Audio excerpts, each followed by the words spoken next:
MPSC संयुक्त पूर्व परीक्षेची तयारी करताय, मग एक गोष्ट लक्षात घ्या. या परीक्षेमध्ये यश मिळवण्यासाठी फक्त अभ्यास करणं हे पुरेसं नाहीये. खरा शत्रू तर दुसराच कोणीतरी आहे. तर मग आज आपण नक्की हेच बघणार आहोत की वेळेचं नियोजन आणि अभ्यासाची अचूक दिशा या दोन गोष्टी वापरून यशाची रणनीती कशी आखायची. चला तर मग सुरू करूया. बघा, हे एकच वाक्य खरं तर या परीक्षेचं सगळं सार सांगून जातं. आपल्याला नेहमी काय वाटतं की आपली लढाई त्या मोठ्या अभ्यासक्रमाशी आहे, पण नाही. खरा शत्रू तर आपल्यासमोर त्या घड्याळाच्या काट्यांमध्ये लपलेला आहे, आणि तो म्हणजे वेळ.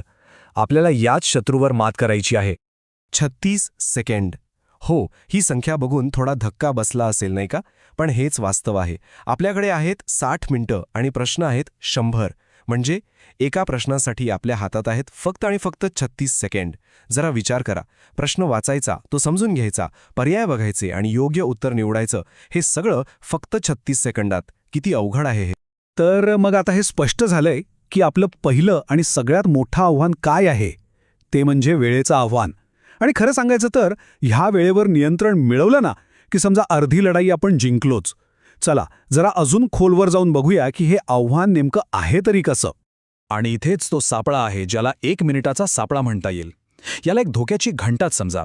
जर आपण एकाच प्रश्नावर 1 मिनिटापेक्षा जास्त वेळ अडकून राहिलो तर नकळतपणे आपण ही शर्यत हरत असतो.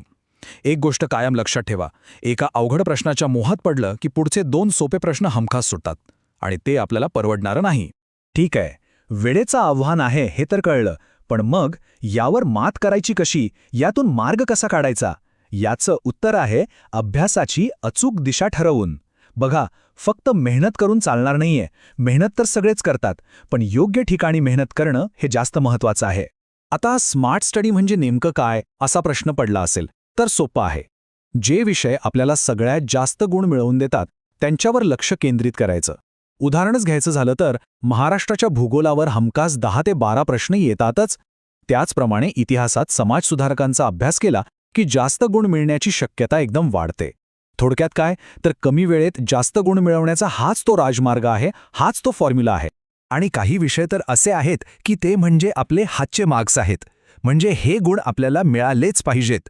जसं की महाराष्ट्रातल्या नद्या, जिल्ह्यांची रचना, असे टॉपिक्स. यांचा अभ्यास एकदा का पक्का झाला की हे गुण थेट आपल्या खिशात. आणि अशा संधी अजिबात सोडू नका, कारण शेवटी एक एक गुण महत्त्वाचा असतो, बरोबर ना? बरं, आता अभ्यास आणि वेळेचं नियोजन याबद्दल तर आपण बोललो, पण एक सगळ्यात महत्त्वाची गोष्ट अजून बाकी आहे. परीक्षेच्या त्या 1 तासात स्वतःला सांभाळणं, स्वतःच्या मनावर नियंत्रण ठेवणं, हे सगळ्यात मोठं कौशल्य आहे. चला तर मग आता बघूया की त्या कठीण क्षणांचं व्यवस्थापन नेमकं करायचं कसं. हे जे वाक्य आहे ना, हे मनात अगदी कायमचं कोरून ठेवा. परीक्षेच्या वेळी पेपर बघून वाटलं की अरे बापरे, हा तर खूपच कठीण आहे, तर अजिबात घाबरायचं नाही.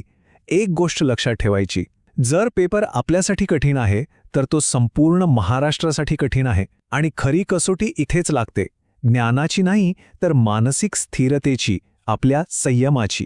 मग प्रश्न हा येतो की अशा परिस्थितीत जेव्हा पेपर सगळ्यांनाच अवघड वाटतोय, तेव्हा यशस्वी कोण होतं?